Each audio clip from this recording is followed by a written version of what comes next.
Hello and welcome para mais um vídeo da série Inglês desde o início, onde a gente vai aprender a dar os primeiros passos na língua para na hora de pegar um texto ou estudar alguma coisa assim, a gente já ter aquela primeira noção. E no vídeo de hoje, a gente vai falar sobre there is, there are, o que é e como utilizá-lo. O there is e o there are, ele é simplesmente o tem, ok? Que a gente usa em português. Mas aí você pode me perguntar, mas eu não tenho o verbo have, que já é o verbo ter? Então, por exemplo, se eu falo ele tem, he has, ou ela tem, she has.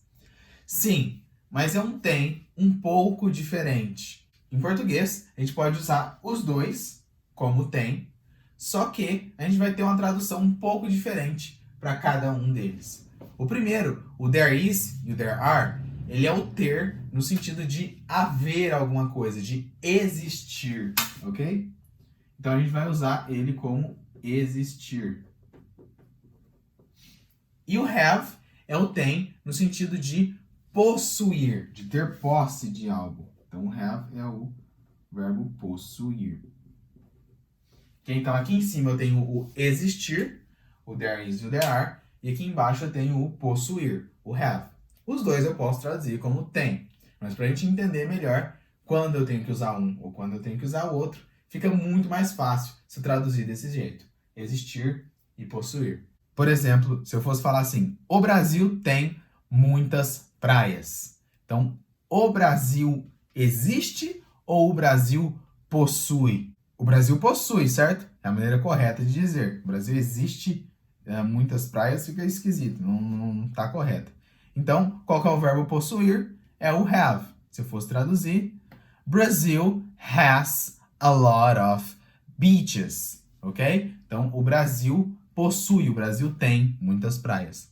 Agora, se eu fosse falar assim, no Brasil tem muitas praias. No Brasil, seria no Brasil existem muitas praias ou no Brasil possuem muitas praias? Agora, no Brasil existem muitas praias. É a maneira correta. Então, se a gente fosse traduzir, in Brazil, there are a lot of beaches. Porque aqui eu estou usando o existir. Então, essa é a diferença entre o have, que é o verbo ter, mas também possuir, e o there is e o there are, que é o tem, mas no sentido de existir, de haver. Entendida essa primeira parte, agora, qual que é a diferença do there is para o there are? Quando que eu uso um, quando que eu uso outro? É simples. There is, a gente usa para singular, quando tem uma coisa só, quando existe uma coisa só. E there are, a gente usa para o plural, quando tem ou quando existe mais de uma coisa. Se eu for falar assim, tem um carro na rua, there is a car in the street.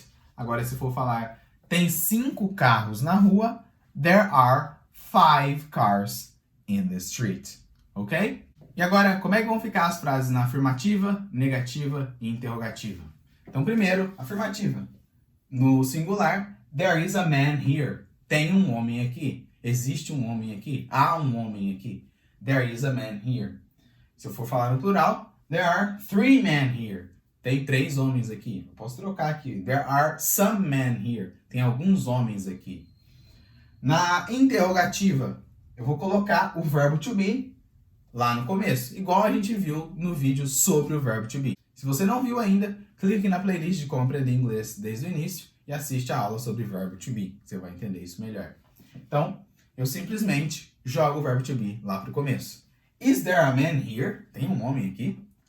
Are there 3 men here? Tem 3 homens aqui.